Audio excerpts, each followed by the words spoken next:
사람들은 말합니다. 설마 IMF 같은 일이 또 터지겠냐고. 하지만 시장의 숫자는 이미 우리에게 27년 전에 그 공포를 기억하라고 경고하고 있습니다. 1달러 1,500원. 이건 우리 경제의 골든타임이 끝나가고 있다는 신호입니다. 이건 단순한 경제 지표의 변화가 아니라 우리 재산의 실질적인 가치가 녹아내리는 원화의 몰락일지도 모릅니다.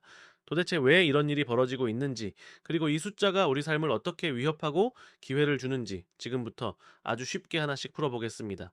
환율이라는 건 쉽게 말해서 우리 돈과 남의 나라 돈의 교환 비율입니다. 자, 물건을 살 때 값을 치르는 것처럼 달러라는 물건을 살 때 우리 돈을 얼마나 줘야 하는지를 결정하는 거죠. 그런데 1,500원이라는 숫자는 시장에서 우리 원화의 인기가 완전히 떨어졌다는 뜻입니다. 인기가 없으면 가격이 내려가는 시장의 원리와 똑같습니다. 전 세계 사람들이 한국 돈보다는 미국 달러를 훨씬 더 갖고 싶어 한다는 강력한 신호인 셈입니다. 특히 1,500원이라는 숫자가 주는 공포는 남다릅니다. 이건 단순히 앞자리가 바뀌는 수준이 아닙니다. 우리 경제의 심리적 마지노선이 무너지는 숫자죠. 과거 우리가 1,500원이라는 선을 넘었던 건 딱 두 번뿐입니다.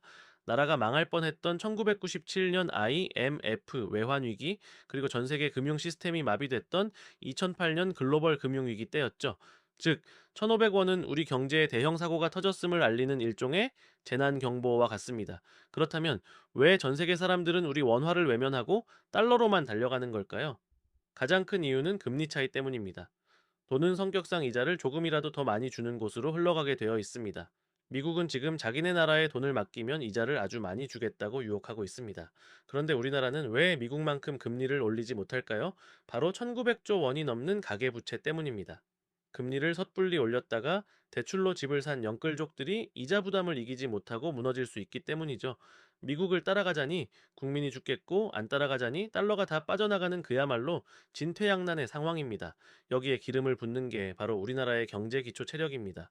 우리나라는 원자재를 수입해서 물건을 만들어 파는 나라입니다. 그런데 환율이 오르면 원자재를 사올 때 더 많은 돈을 지불해야 합니다.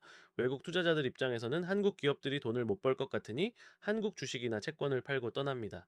이 과정에서 다시 한번 원화 가치는 떨어지는 악순환이 반복됩니다. 마치 체력이 떨어진 운동선수에게 관중들이 등을 돌리는 것과 비슷합니다. 하지만 환율이 오르면 무조건 나라가 망하는 건 아닙니다. 경제라는 건 언제나 누군가에게는 위기지만 다른 누군가에게는 엄청난 기회가 되기도 하니까요. 여기서 우리가 주목해야 할 대상이 바로 수출 기업들입니다. 환율이 1,000원에서 1,500원으로 올랐다는 건 미국 시장에서 우리 물건값이 가만히 있어도 30% 이상 저렴해졌다는 뜻입니다. 예를 들어 우리나라 기업이 미국에 10달러짜리 물건을 팔면 예전에는 10,000원을 벌었지만 이제는 15,000원을 법니다. 앉은 자리에서 수익이 50%나 뛰는 마법이 일어나는 거죠. 이렇게 번 돈으로 반도체, 자동차, 조선 같은 대기업들은 곳간을 두둑하게 채웁니다. 그런데 이상하지 않나요? 기업들이 역대급 돈을 벌고 있다는데 정작 우리의 삶은 왜 더 힘들어질까요? 여기서 낙수 효과의 실종이라는 비극이 나타납니다. 예전에는 대기업이 잘 되면 고용도 늘고 보너스도 풀리면서 돈이 아래로 흘러내렸습니다. 하지만 요즘 기업들은 미래가 불안하니 그 돈을 국내에 풀기보다 해외에 쌓아두거나 빚을 갚는 데 먼저 씁니다.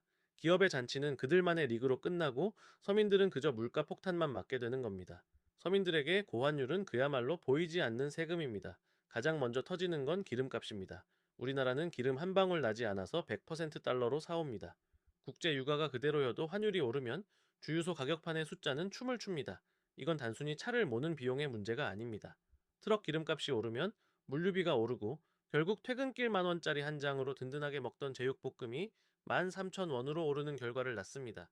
아이들 간식으로 사주던 수입 과일 묶음이 슬그머니 장바구니에서 사라지고 빵 하나, 라면 한 봉지 가격이 무섭게 뛰는 이유도 결국 환율 때문입니다. 월급은 제자리인데 나가는 돈만 많아지니 내 통장에 찍힌 숫자는 그대로여도 실질적인 가치는 이미 반토막난 상태인 겁니다. 더 나아가 내수 기업들의 도산 위기도 심각합니다.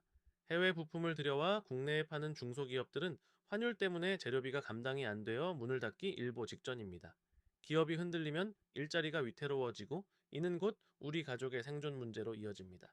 정부가 외환 보유고를 풀어 방어에 나서지만 비상금이 떨어져가는 집안처럼 국가의 방어력도 한계가 오고 있습니다. 그렇다면 우리는 이 원화 몰락의 시대에 어떻게 대응해야 할까요?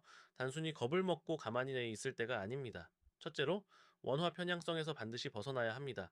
내 모든 재산이 원화로만 되어 있다면 그건 침몰하는 배에 짐을 다 싣고 있는 것과 같습니다. 환율 1,500원이 비싸다고 느껴지겠지만 이게 새로운 기준이 된다면 지금이라도 달러 분할 매수를 시작해야 합니다. 달러 예금이나 미국 주식처럼 내 자산의 일부를 안전한 달러로 옮겨두는 것은 이제 선택이 아닌 필수 보험입니다. 둘째로 가계 부채의 체질을 개선해야 합니다. 환율이 오르면 물가를 잡기 위해 결국 금리도 높은 수준을 유지할 수밖에 없습니다.